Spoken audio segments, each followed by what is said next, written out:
Gracias amigos por estar con nosotros en un nuevo encuentro con la ciencia, en esta sección de cienciaperú.tv que la hemos titulado ¿Cómo lo hizo? Nuestro invitado en esta oportunidad es Julio Urbina, ingeniero electrónico de la UNI, que ahora está de profesor en la Universidad de Pensilvania State. Y bueno, los jóvenes quieren saber cómo hacen estos profesores que realmente empiezan, como se dice, desde el suelo. No es una manera muy elegante de decirlo, pero es el caso de muchos jóvenes de la UNI y en especial de Julio Urbina, que en una entrevista anterior nos contaba que en realidad él vivía en un callejón de Barranco Ujú. y que por una serie de circunstancias, pues ahora está en la Universidad de Pensilvania. Esas circunstancias que están llenas de esfuerzo, voluntad, nos va a contar ahora y también al final nos va a decir cómo está haciendo eh, que otros jóvenes tengan esa oportunidad como él, una especie de, diríamos, American Connection. Gracias Julio por aceptar esta entrevista. Buenos días, Modesto. Muchas gracias por darme este espacio y permitirme dialogar con los jóvenes. Cuéntame Eh, entonces, me decías, tú vivías un callejón, ¿qué significa, en qué lugar exactamente? ¿Te acuerdas? claro, obviamente, todavía existe el callejón. En la calle Dávalos, 250, Interior 5, Barranco. Ese es mi callejón. Ahí viví toda mi vida y de ese callejón me vine a Estados Unidos. O sea, mi vida la pasé en Perú en el callejón y luego ahora en Estados Unidos. El resto de mi vida en Estados Unidos, ¿no? La mitad de mi vida más o menos. No, no hubo paso intermedio, ya no pasaste por Pueblo Libre, Miraflores, del Callejón No, a Estados Unidos. Qué increíble. claro, ¿Cómo lo hiciste? ¿Cómo exacto. lo hiciste? Cuéntanos. Es un proceso, En ¿no? primer lugar, cómo se te ocurrió ingresar a la uni, postular a la uni en esos tiempos? Dicen que era, y hasta ahora, recontra difícil. Claro, bueno, es un proceso, ¿no? O sea, ahora yo veo las cosas de otro punto de vista, ¿no? O sea, me ha permitido viajar por todo el mundo, conocer personas de todo tipo a través de todo el mundo, y eso te da una nueva perspectiva, ¿no? Si yo regreso muchos años atrás, cuando vivía en Perú, en ese callejón, no había, digamos, un espacio intelectual, ¿no? En el callejón, lo común, como mencioné en mi otra entrevista, era lo que describo.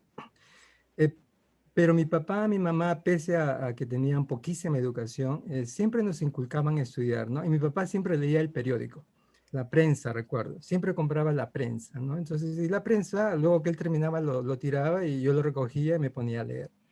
No, mi papá me enseñó a leer, o sea, cuando yo recuerdo eso mucho, siempre recuerdo eso porque de chiquito, antes de ir al colegio, yo aprendí a leer porque mi papá me enseñó el abecedario, se sentaba conmigo, me decía, este es la A, la B. Entonces, cuando yo fui al colegio ya de transición, o primero de primaria, ¿no? Transición se decía en ese caso. Yo ya sabía leer y también me enseñó un poquito de matemáticas, lo básico, sumar, multiplicar, lo elemental. Entonces, cuando yo ingresé al colegio, también en Barranco, a 3 cuadras, Colegio Manuel Montero Bernales, colegio público, eh, yo ya sabía leer, ya sabía multiplicar, más o menos, ¿no? Entonces, me aburría cuando estaba en transición, me aburría que empezaban a enseñar con el libro Coquito, recuerdo, ¿no? No sé si existe todavía ese libro. Había un libro que se llamaba Coquito, ¿no? Y con eso te enseñaban entonces el abecedario, amo a mi mamá y esas cosas, ¿no? Entonces, en ese colegio habían profesores buenos, ¿no? Buenos profesores que captaban, veían que tú eras, digamos, tenías cierta actitud, entonces te daban más oportunidades, ¿no? Entonces, mi primer encuentro fue eso, ¿no? Obviamente que yo no tuve, digamos, eh, la oportunidad de tener tíos profesionales, al menos no lo sabía en esa época. Más tarde después descubrí que sí he tenido tíos profesionales, pero que por alguna razón olvidaron a mi papá y a mi mamá. En fin, ese es otro tema. Entonces, en el colegio siempre me gustó, o sea, no sé si es natural, pero debido a ese, digamos, una anécdota que describo de mi papá, que me gustaba leer el periódico, siempre me gustaba aprender, ¿no? Desde chiquito. Y en el colegio recuerdo mucho que había un profesor que siempre me decía, tú debes de aprender más, hay concurso, ¿no? Me acuerdo que una vez concursé un concurso de cuentos y escribí mi historia pensando que iba a ganar y casi lloré porque no gané. ¿No? Y mi pregunta siempre era, ¿y por qué? ¿Y por qué me falta? O sea, de chiquito siempre decía, ¿qué me falta? ¿Y por qué él sabe más que yo? Recuerdo también que un amigo me enseñó origami, ¿no? Él sabía hacer estas Origami cositas, japonés. ori- origami, claro. O sea, esos papelitos, ¿no? Entonces yo Sí. decía, ¿y de dónde sacas tú? ¿Y por qué sabes tú? Yo no sé. ¿Por qué sabes tú más que yo? ¿No? Esa pregunta natural que siempre me nacía desde niño, ¿no? Obviamente cuando ya crecí y me vuelvo adolescente, entonces empiezo a despertar. Y del chiquito, cuando estaba en colegio también, porque mi papá no tenía trabajo, trabajábamos de jardinero, trabajábamos limpiando casas, limpiando carros. En Barranco, en el malecón, ahí, ¿no? Ahí recuerdo que ya de adolescente empecé a trabajar en jardines, limpiando casas con mis hermanos, ¿no? Limpiando carros, limpiando casas, por la zona donde vive Mario Vargas Llosa, ¿no? Por esa zona. Ah, Hay mira. toda una, ¿no? Por lo menos tenés una buena vista, bella vista. Vía vista. Entonces, trabajamos ahí y en una de esas casas que yo limpiaba, una señora tenía muchos libros, ¿no? Muchos libros. Y ya conté también en mi entrevista anterior cómo es que llego, digamos, al inglés, ¿no? Pero esta señora me anima mucho, me da la oportunidad de la señora Berta Burns, recuerdo, que enseñaba en el IBNA, ¿no? Ya conté también eso, cómo me ayuda con la beca, estudié gratis inglés. Y ella tenía una cuñada, la señora Lucy Johamowitz, ¿no? La del corredor, ¿no? La señora Lucy Johamowitz, que también era profesora en el IBNA. Y yo trabajaba limpiando en la casa de la señora Berta y ella me dice, mi cuñada necesita también alguien que le ayude a limpiar la casa. Entonces, ella vivía en Chorrillos. Y cuento esto porque la señora Lucy es la que, digamos, se toma el tiempo cuando yo, después de terminar de limpiar, me dice, hijito, ¿qué vas a hacer con tu vida? Y yo ya tenía pues unos 13 14 años, ¿no? Yo le digo, La verdad, no sé", me dice, pero ¿qué vas a hacer con tu vida? ¿No? ¿Qué vas a estudiar? ¿Qué te gusta? A mí me gusta bailar, ¿no? por las películas, ¿no? Y me dice, no, pero ¿qué vas a estudiar? Y la verdad que yo esa pregunta nadie me la había hecho, ¿no? Entonces, bueno, algo pues estudiaré, le dije. Me dice, pregúntale a tu papá. Y entonces así regreso y le pregunto a mi papá me dice, no, tú tienes que estudiar medicina, porque ahí es donde está la plata. Medicina, Ah, bueno. ¿no? Medicina, ¿no? Y entonces ya, pues, entonces la señora Lucy siempre me preguntaba y me decía, ¿le has preguntado? Sí, dice que medicina. Me dice, pero ¿tienes vocación? Me hacía esas preguntas, ¿no? Que nadie me las hacía. Me Vocación. decía, me preguntaba si tenía vocación, hacía el hospital. Yo siempre le decía, sí, sí, sí, pero como yo siempre tenía que ir a limpiar, y luego de limpiar, la señora me hacía galletitas, se sentaba conmigo, me preguntaba. Y le agradezco muchísimo que se haya tomado el tiempo de dedicarme a esto. Y un día me dice, mira, Julio, tengo este televisor que está malogrado. ¿Crees que lo puedes limpiar o arreglar? Y yo digo, claro, ¿no? Y sin saber, me empiezo pues a abrirlo, veo cosas así y me fascinó, digamos, me fascinó ver lo que había en el televisor que ella tenía, ¿no? Entonces, lo limpié, le pasé cosas porque tenía mucho polvo y empezó a funcionar. Y entonces, entonces, cuando regresé a mi casa, por esa oportunidad, encontré, mi papá tenía un radio viejito, de tubo, chiquito, ¿no? Que escuchaba sus noticias. Entonces, yo sin pedirle permiso también lo abrí y empecé a ver qué había, ¿no? Y habían tubos, habían cosas que prendían, y era muy parecido a lo que vi en el televisor que la señora me había dado. Pero no era lo mismo. Yo decía, pero ¿y este por qué no muestra figura, ¿no? Y este, ¿no? Entonces, la señora Lucy me pregunta luego de muchas semanas, me dice, ¿le has preguntado a tu papá? Sí, digo, ¿hay hospital? Y no, yo no puedo, sangre no puedo. Ah, me dice, ¿qué vas a hacer entonces? La verdad no sé. ¿Qué te gusta en el colegio? Me dice. Yo digo todo. ¿En qué eres bueno? En todo, le dije. Yo era el primer puesto en todo, en el colegio. En secundaria estuve también en Barranco, el colegio Enrique Hernández Naveda, colegio público.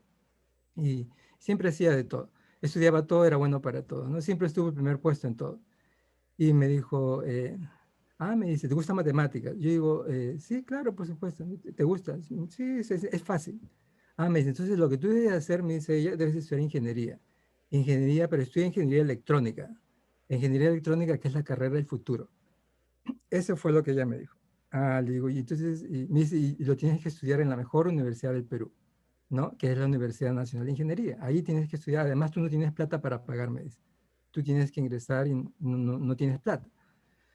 Y entonces eso fue lo que o sea, a través de ella es que ¿no? me promueve, digamos, esa conversación sencilla y le agradezco enormemente, ¿no? Como una conversación sencilla puede transformar la vida de una persona, ¿no? Tú Y captabas todo, captabas todas las ideas que te llegaban. sí, todo lo que me decía. Y a las pero no solamente eso, la señora era tan buena que a las pocas semanas me trae un examen de admisión. Yo ya estaba en cuarto de secundaria y me trae un examen de admisión y se resuelve, hijito, me dice, a ver si es que te sale, ¿no? Y yo miro el examen y digo, eso debe ser fácil, ¿no? Y ni un problema pude resolver, ni uno solo, ni uno solo pude resolver. Y me pregunto, ¿y cuántos te has hecho? Yo le digo, ninguno. Y ahí yo estaba en cuarto de secundaria, y ahí las cosas del destino ocurren, ¿no? En el colegio también hubo un profesor de educación física que nos pregunta, ¿y qué van a hacer con su vida, chicos? El próximo año ya acaban, ¿qué van a hacer? Y yo levanto mi mano y digo, yo voy a ser ingeniero. Ah, ingeniero. Me dice, ¿y dónde vas a estudiar? En la Universidad Nacional de Ingeniería. Ah, me dice, y en la UNED quedó sorprendido. Me dice, tú sabes que el examen de admisión es difícil. Yo digo, sí, ya intenté con ese folleto, ¿no? Me dice, pero hay un concurso, me dice, en la Academia Sigma, ¿no? Va a haber un concurso, van a dar becas, ¿no? Si quieres yo te llevo y te apunto. Ya pues le digo, ¿no? Vamos, me apuntó, me registró y me llevó al centro de Lima, ¿no? La Academia Sigma que estaba pues en la calle Emancipación, creo, ¿no? Por ahí cerca de la Plaza San Martín, por ahí en esa calle había muchas academias. Y cuando voy, me inscribe y al salir de la academia veo muchos libros, un montón de aritmética, geometría, álgebra, esos libros que vendían en la calle, ¿no? Y veo y el profesor me dice, acá te han dado el sílabus, tienes que estudiar esto, y ahí están los libros, me dice. Me dice, yo te puedo regalar uno, pero no tengo más para regalarte más. Entonces ahí me puse yo a pensar, ¿y ahora cómo hago? Y me compré con lo que vi poco que había ahorrado, con lo que, ¿no? Me compré, lo pude comprar y me fascinó, o sea, me transformó porque las matemáticas, los problemas que te describen en esos libros, recuerdo que eran libros de la Academia Sigma, creo, de muchas academias que había en esa época, ¿no? ¿Sí? Una de las mejores, claro. Claro, entonces, pero los problemas eran increíbles, o sea, los problemas era como entrar a otro mundo. En los libros era fascinante ver estos problemas que nunca me habían enseñado en el colegio. Pero lo que más me agradó de los libros es que yo decía, pero es que acá sí te enseñan lo que en ese examen yo no podía contestar, ¿no? Bueno, concursé, mi hermano me ayudó, me dieron una beca parcial, gané una beca luego después. Luego fui a otra academia, la Academia Alfa, porque ese concurso fue en octubre, recuerdo cuando yo estaba en cuarto de media, y la beca empezaba en abril del próximo año, cuando empezaba quinto de secundaria. Era un anual, ¿no? Paralelo al colegio secundario que yo iba. Pero en los 3 meses de verano, mi hermano Pancho, que el segundo de mi familia, que me ayudó mucho, me apoyó mucho, me dijo, ¿por qué no te vas a una academia de verano y aprendes algo? Y ahí me fui a la Academia Alfa, que estaba la Academia Alfa que estaba por ahí también, ¿no? Había una academia, y era un curso de 3 meses para entrar a la uni, decían. Y yo Ah, estaba en cuarto secundario, yo estaba en cuarto de secundaria ya para entrar a quinto. Y ese verano fui 3 meses intenso, había que ir tempranito hasta la noche, ¿no? Y los profesores eran increíbles, ¿no? Los profesores, los estudiantes, todo el mundo así, ¿no? Digamos, determinado de ingresar. claro, era un Ese, concurso tremendo, sí, que todo el mundo tenía que estar estudiando, si no se iba, pues. exacto. Pero esa experiencia de 3 meses me permitió conocer otros amigos, mi amigo Johnny, que es profesor en la UNI ahora, él también hizo su doctorado en Alemania.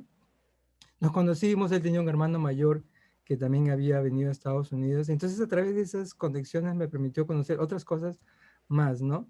Bueno, haciendo forward, porque no tengo mucho tiempo para contar, todo eso es una serie de muchas cosas, ¿no? Ingresé a la uni, en la uni es otro mundo, ¿no? O sea, es otro mundo porque te preparan, o sea, yo siempre digo, son step functions. En la vida he tenido step functions, ¿no? Step function, funciones, escalera, ¿no?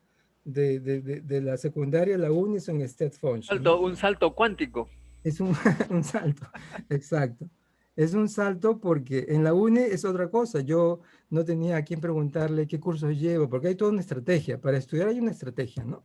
hay que saber matricularse en qué cursos, cómo dividir tu tiempo, eh, evitar que no te jalen. Yo no sabía, por ejemplo, que si a uno le iba mal en un curso, uno se podía retirar. Ese concepto no existía. Nadie me lo dijo cuando ya fue muy tarde. Me jalaron a mí en geometría descriptiva. Recuerdo geometría descriptiva, que era un curso bien raro, y me jalaron. Y yo nunca me habían jalado en mi vida. Eso me chocó ¡Wow! mucho, ¿no? Un ¿No? shock.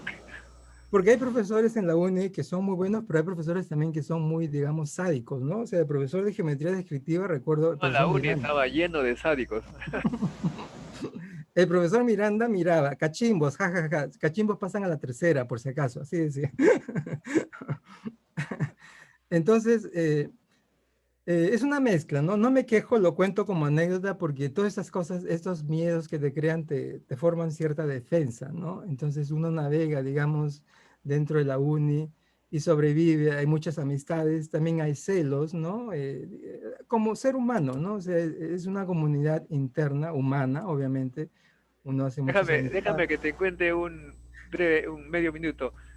Un estudiante de la uni como tú también así excelente, eh, pasó exámenes y el profesor, igual que este que conociste, los cachimos de acá no pasan, ¿no?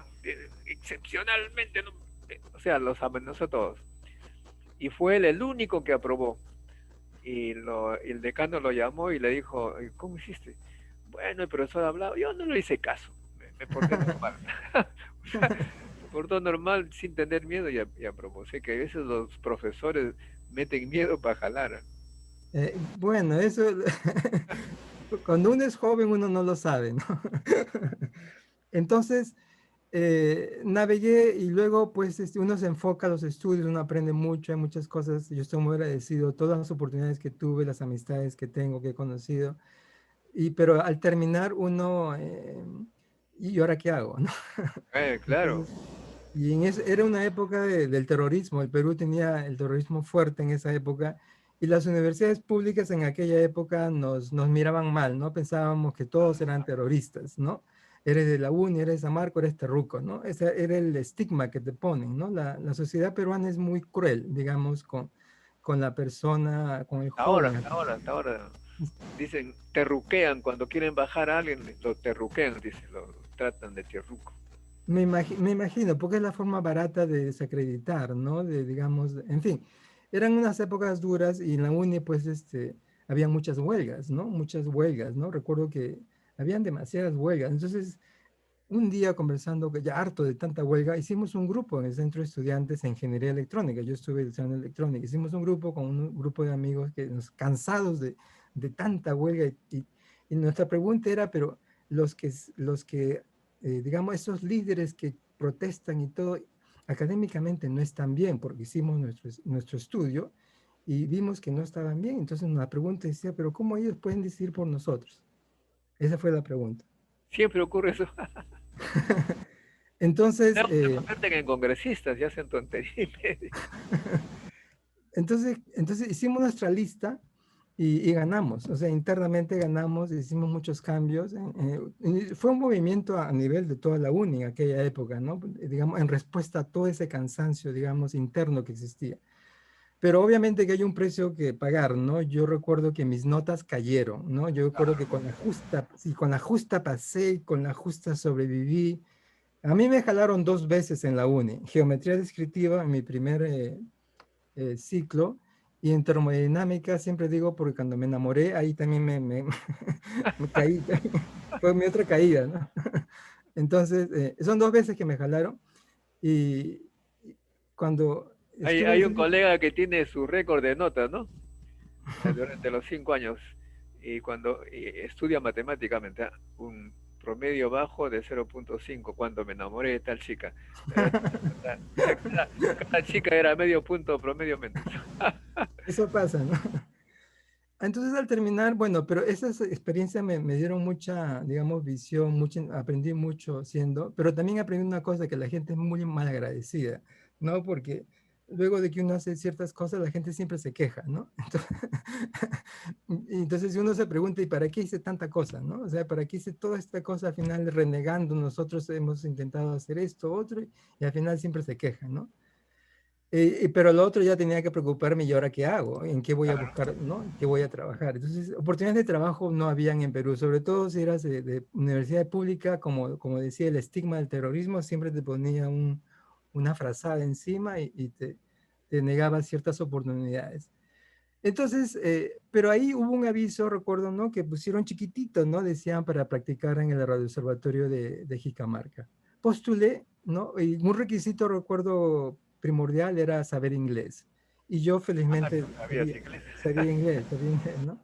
Pasé, di el examen y siempre cuento esto, ¿no? Recuerdo cuando el doctor Uma me entrevista, yo no sabía quién era, me preguntó, me hizo una serie de preguntas, yo digo, claro, por supuesto, ¿cómo que no voy a saber cómo hacer un amplificador, ¿no? Me está insultando.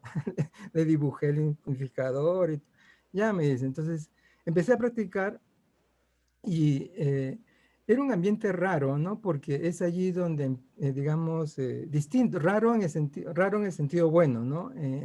De la universidad a esta institución que es el Radio Observatorio Jicamarca, donde se investiga, donde había muchas herramientas que yo no tenía. Y sobre todo un consejo importante que me dio el doctor Guman fue, me dijo, Julio, acá tú tienes libertad de hacer todo lo que quieras. Yo no quiero que me digas, la única excusa que no acepto es que me digas, porque no tengo, no he podido hacerlo.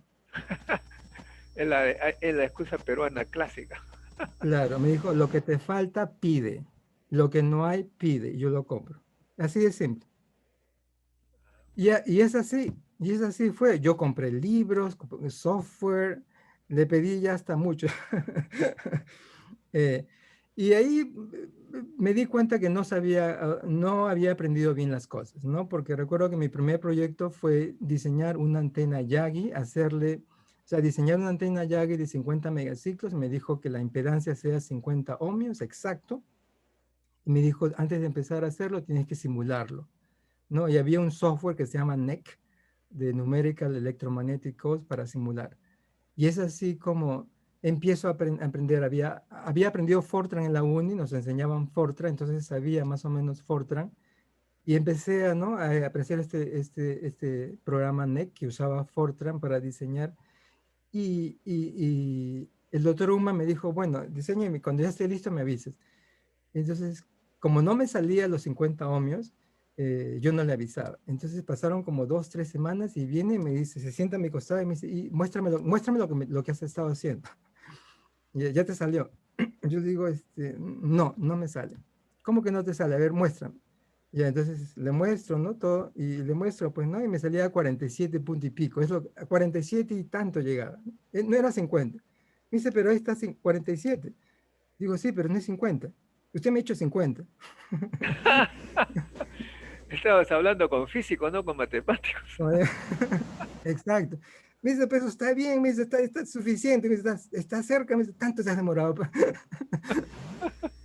Implementa, me dice, implementa, construye, ya, habla con la persona porque habían técnicos que nos ayudaban a construir, habla con él, ya, implementa, me dice. Y eso es suficiente, me dice, ya 47, 48 igual, ¿no? Eso sí que es una anécdota entre físicos y matemáticos que quieren. Sí, pero ahí aprendí algo, muchas cosas, bueno, aprendí demasiadas cosas con el doctor Guma porque me enseñó, me dio muchos consejos increíbles, ¿no? Que demoraría a contar tantas cosas. Eh, construí y cuando empecé a medir, cuando yo lo tocaba y ponía todas mis cosas que había hecho, medía exacto, casi 50. Pero cuando yo me iba, cuando ya no tocaba la antena, se bajaba.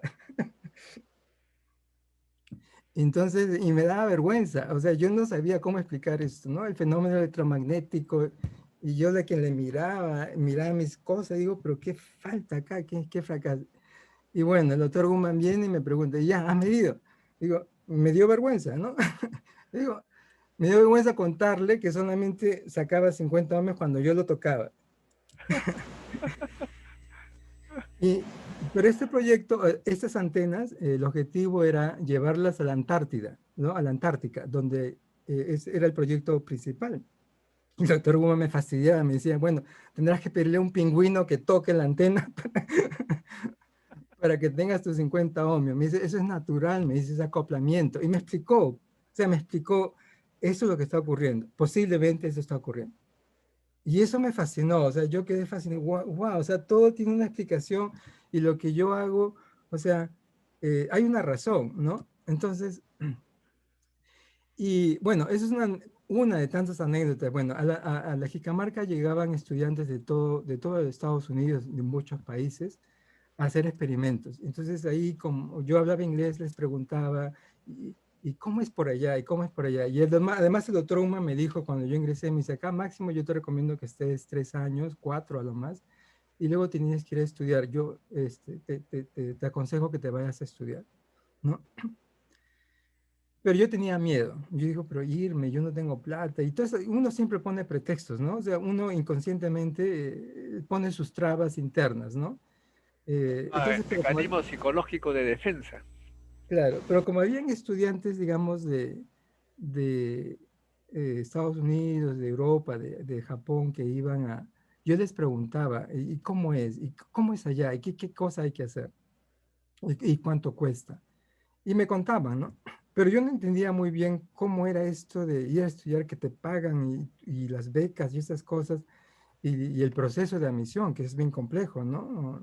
Y las cartas de recomendación. Bueno, al final, luego de conversar, más o menos armé, y al final siempre yo le preguntaba al doctor Woodman, que me contestaba y me decía, sí, lo tienes que hacer así, hay ciertas universidades, entonces luego aprendí con el conocimiento que existía en esa época cuando había internet, me compré libros, recuerdo que a algunos estudiantes que llegaban, yo les decía, ¿me puedes comprar por favor y me mandas? Y así fue, ¿no? Me compraron, me mandaron por correo, algunos yo los pedí también por correo y llegaban, ¿no? A mí me sorprendió que llegaran mis libros a mi callejón, ¿no? Porque yo pensé que los iban a robar.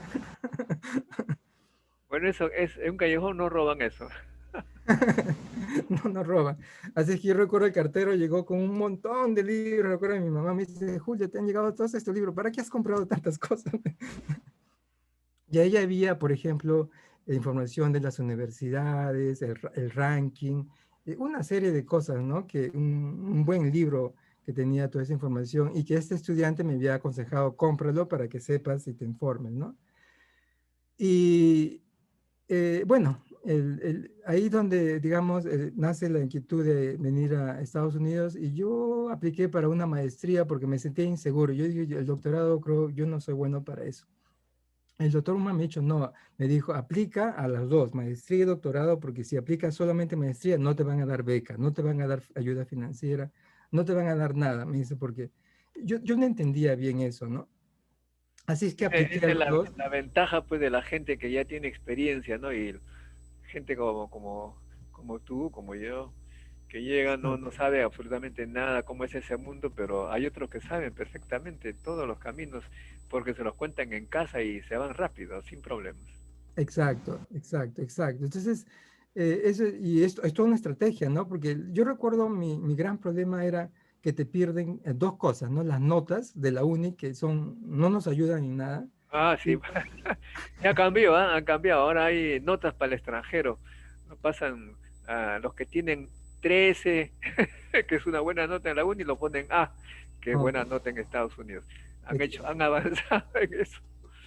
qué bueno, me alegro mucho, eso es muy bueno, ¿no? Pero en esa época no había eso, y lo otro eran las cartas de recomendación, ¿no? Y también uno mismo tiene que escribir una carta, ¿no? Una carta el statement of purpose que se le dice, ¿no?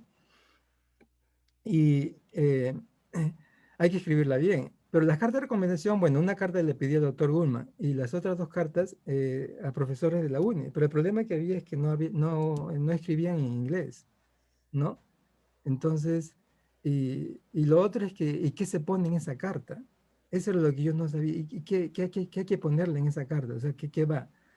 Y como dije, el doctor Guzmán me aconsejó mucho, me dijo, mira, en la uni las notas tienes que explicarlo de esta manera. Tú explica que en la uni es difícil, que haz una distribución estadística de dónde estás tú, haz tu figurita si quieres y ponlo en tu carta, ¿no? Y es así como explico, ¿no? Y a los profesores que le pido que me escriban la carta, también les pido que expliquen, ¿no? Eso, ¿no? Porque si no, no tenía chance. Al final apliqué, bueno, al MIT, Caltech, las que conocemos en Perú, Y el doctor Uma me dice, pero si no te aceptan ahí, me dice, ¿qué vas a hacer? Me dice, aplica a la Universidad de Illinois, que es una buena universidad. Y yo digo, Illinois, bueno, ¿qué será un Illinois? Pues no, o sea, no, ni siquiera sabía que, nunca había escuchado de la Universidad de Illinois. Y es una de las más antiguas también, ¿no? Es como Penn State, donde yo trabajo, es una universidad enorme, ¿no? Muy buena universidad, Illinois, University of Illinois, Urbana-Champaign. Eh, me aceptaron en Illinois, me dieron la ayuda financiera con todo, y ese era el concepto que yo no entendía, ¿no? Por 5 años, $50,000 por año, y era un montón de plata para mí. Yo no podía creer que, lo que a mí me costaba creer es que me iban a pagar por estudiar. Ese concepto no me parecía raro. Yo pensé que me iban a estafar, o sea, vine a Estados Unidos con miedo, porque siempre tenía miedo en mi vida que me estafen, a que se aprovechen de mí, ¿no? Por la falta de conocimiento, por la falta de experiencia, ¿no? Y vine con temor, incluso mis padres también asustados, ¿no? O sea, con preocupación, te vas a ir solo. Y así fue, me vine solo, ¿no? Me vine, digamos, con $50 en el bolsillo. Y ahí fue otra historia, ¿no? Porque te pagan a final de mes, ¿no? Al principio. ¡Wow! No tenías ahorros. No tenía nada. Pero las cosas del destino son interesantes porque yo creo que si uno hace buenas cosas, en la vida siempre te van a pasar buenas cosas, ¿no? O sea, las acciones buenas siempre, digamos, te crean buenos caminos, ¿no? Entonces, eso es lo más importante, creo yo. Eh, tuve la oportunidad de sobrevivir. Esto, es un proceso largo contar. ¿Qué deseas que específicamente cuente? Porque ya creo que me estoy yendo un poquito Muy fuera bien, del ¿no? Está tema. muy bien, ya estás en Estados Unidos. Voy a ahora contar a los alumnos que finalmente después de un proceso también que es largo y no vamos a detalle, más o menos es muy competitivo. Ahora eres profesor de la Universidad Pennsylvania State y además tú estás un poco trabajando para hacer esta, como dije al inicio, American Connection con los estudiantes de Perú, Estados Unidos, traes gente de Estados Unidos a Perú y etcétera, y viceversa. ¿Cómo va ese proyecto? Claro, o sea, una vez que saqué el tenure, porque ya tengo tenure acá en Penn State, antes de Penn State estuve por otras universidades y bueno, en el 2015 decidí ir a Perú, ¿no? Como parte de mi año sabático, concursé al programa Fulbright para profesores de Estados Unidos y fui a la uni, estuve 4 meses enseñando en ingeniería electrónica, ¿no? Y parte de mi programa, o sea, lo que yo quise hacer, dos razones, ¿no? Una personal y la otra obviamente profesional. Devolverle algo al Perú, devolverle algo a la uni por la educación que nos brindan gratis, ¿no? Y lo personal por mi familia, ¿no? Porque yo soy el cuarto de 6 hermanos y pese a que nunca me han reclamado nada, yo siempre me he sentido culpable de haber salido y, bueno, dejar a mi familia, mis hermanos, mi mamá, ¿no? Entonces uno, digamos, esa responsabilidad de hijo, digamos, siempre está ahí, ¿no? Entonces mi mamá está envejeciendo y he querido pasar más tiempo con ella. Entonces esa fue la razón personal y la profesional es, como digo, devolverle algo al Perú, ¿no? A la universidad que nos formó. Eh, y darles oportunidades a chicos igual que yo, pensé, ¿no? Porque en la uni hay una mezcla, ¿no? Hay chicos de todos tipo, de todo nivel socioeconómico, diría yo. Y quise conectarme un poco más porque yo quería establecer vínculos ya más formales con la Universidad de acá de Penn State y con Perú. En el año 2009-2010, cuando llegué a Penn State, cuando estuve en mis primeros años de Penn State, hubo una iniciativa interna de identificar países e instituciones a nivel mundial de cómo hacer la colaboración. Y yo estuve digamos, en el Comité para América Latina y hicimos recomendaciones, ¿no? En el 2010. Pero de ahí no se ejecutó mucho. Entonces yo dije, bueno, en el 2015, cuando fui a Perú a hacer mi año sabático, traté de resucitar eso y vincularlo con mi Fulbright y promoví mucho, ¿no? Entonces hemos hecho un acuerdo con la UNI y con la Universidad Católica para fomentar intercambios de profesores, estudiantes, de los dos sentidos, ¿no? y lanzamos un proyecto semilla en el 2017 y este año lanzamos un segundo, pero la pandemia nos ha puesto pausa y lo vamos a relanzar en el 2020, justamente para esto, ¿no? Para crear Para ahora proyectos. intercambio estudiantes peruanos en Penn State y americanos en la UNI Católica. Y, Exacto. y que, Exacto, pero o sea, la idea era vincular profesores, ¿no? Y que de ahí empiecen como fondos semillitas diferentes proyectos, ¿no? Ya han crecido algunos. junto, ¿no? Entre estas instituciones de colaboración que de repente da lugar a publicaciones. Exacto, exacto, exacto. Y a raíz de ello hemos, digamos, también iniciado muchos proyectos. Por ejemplo, un proyecto que se formalizó rápido fue porque hubo oportunidad, el presidente Obama inició el programa La Fuerza de los 100.000 a través del Departamento de Estado y creamos un programa en Perú con la UNI, ¿no? Con Penn State y hemos llevado estudiantes de Penn State a Perú. Hemos trabajado muy de cerca con el INICTEL, con el profesor José Oliden y con el profesor Juan Rodríguez, ¿no? De la UNI en estos intercambios estudiantiles. He llevado varios profesores, ¿no? Digamos, para fomentar estos vínculos. Yo espero continuar esto. Ha sido muy, regresar al Perú, enseñar en la UNI, conversar con los chicos. Hay muchos chicos de la UNI que han venido ya a otras universidades. Yo siempre que me preguntan, yo siempre les contesto, les escribo, trato de hacer lo que yo puedo, ¿no? Para orientarlos de la mejor manera.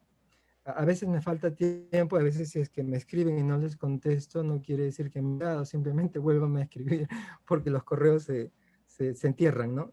Claro. Entonces, eh, me ha permitido devolverle algo al Perú, ¿no? Digamos, no, espero continuar esta iniciativa, yo creo que es importante, ¿no? Esa parte profesional y también humana, ¿no? De conectarse con nuestros compatriotas y darles oportunidades a los chicos jóvenes, ¿no? Que tal vez en algún momento yo también lo estuve, ¿no? Hace muchos años.